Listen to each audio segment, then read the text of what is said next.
Kasih karunia dan damai sejahtera yang dari Allah Bapa kita dan dari anaknya Tuhan Yesus Kristus. Amin. Shalom, selamat pagi untuk kita semua.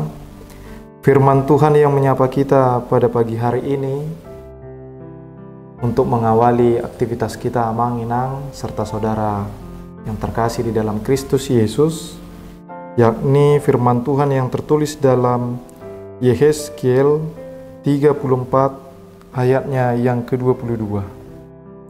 Sekali lagi Yehezkiel 34 ayat yang ke-22. Saya akan bacakan. Maka aku akan menolong domba-dombaku supaya mereka jangan lagi menjadi mangsa, dan aku akan menjadi hakim di antara domba dengan domba. Demikian firman Tuhan. Bapak, Ibu, serta saudara yang dikasihi Tuhan, setiap orang pasti merindukan sosok pemimpin yang melindungi, yang memperhatikan kesejahteraan mereka. Namun seringkali dalam kehidupan kita ini, kita menjumpai pemimpin yang mengecewakan, pemimpin yang justru merugikan orang-orang yang dipercayakan kepada mereka. Dalam situasi seperti inilah firman Tuhan dari kitab Yehezkiel 34 ayat 22 menjadi kabar penghiburan yang besar kepada bangsa Israel. Pasal 34 ini secara khusus berbicara tentang para pemimpin Israel yang diibaratkan sebagai gembala-gembala yang gagal melaksanakan tugas mereka. Para pemimpin politik, para pemimpin rohani dan sosial, yakni mereka para raja, imam, termasuk nabi-nabi palsu, tidak memperhatikan lagi umat Allah, melainkan justru mereka memperkaya diri mereka. Mereka membiarkan umat Allah itu yang dipercayakan Allah kepada mereka. Mereka membiarkan bagaikan domba yang terserak, bagaikan domba yang terancam oleh musuh-musuhnya. Sehingga hal itu dilihat oleh Allah, dan Allah murka terhadap para gembala ini dan berjanji untuk menggantikan mereka, bahkan menyatakan diri sebagai gembala sejati. Maka di sini kita melihat Allah tidak tinggal diam. Allah justru bertindak melihat ketidakadilan yang terjadi. Allah turun tangan untuk menyelamatkan umatnya dari penindasan, dari kesesatan akibat kepemimpinan yang salah. Maka dari badai itu, Bapak, Ibu, serta saudara yang sekalian, Tuhan menunjukkan pengharapan kepada bangsa Israel, yakni pengharapan akan mesianik, di mana Tuhan kelak mengutus seorang gembala yang sejati, yaitu Mesias, Sang Juru Selamat kita yang kita kenal di dalam Yesus Kristus. Yesus Kristus adalah gembala kita. Maka daripada itu kita terpanggil menjadi domba-dombanya. Kita pun dipanggil untuk hidup sebagai domba yang setia, domba yang rendah hati, domba yang taat kepada gembala yang agung, yakni Tuhan Yesus Kristus. Nah, seperti apa sikap kita sebagai domba yang sejati?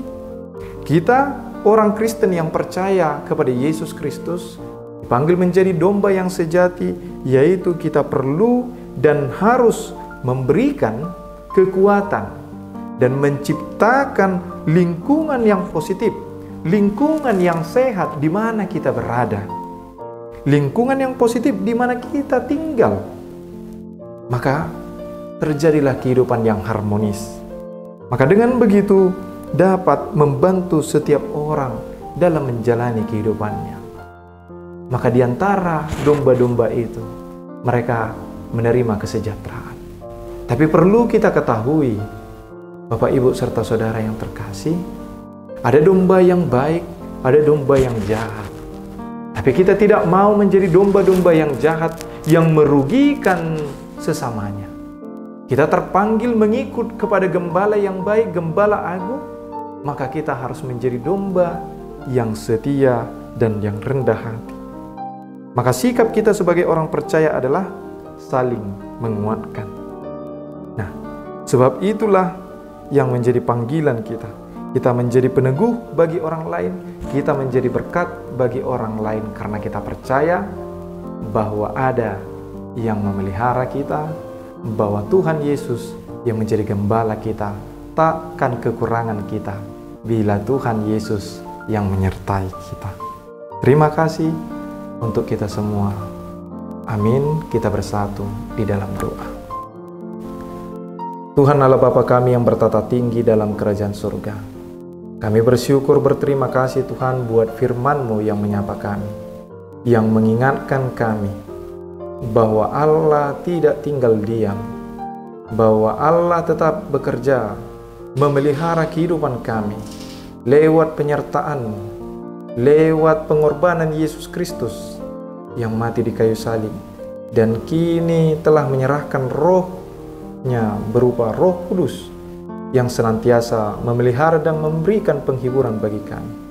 Maka daripada itu Tuhan, biarlah ajari kami selalu untuk tetap rendah hati, untuk tetap menjadi berkat, untuk selalu mendukung, mensupport orang-orang yang ada di sekitar kami.